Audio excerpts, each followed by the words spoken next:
তো বন্ধুরা আজকে আমাদের ভেটায় ইট লুট করার যাত্রা আরম্ভ হবে। ফাইনালি আজকে আপনারা দেখতে পারবেন।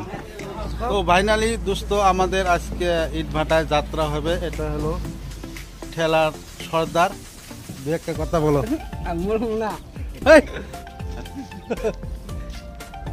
দোস্ত আমাদের আজকে যাত্রা হবে। যাত্রা কেমন করে করি তাই আপনারা দেখেন।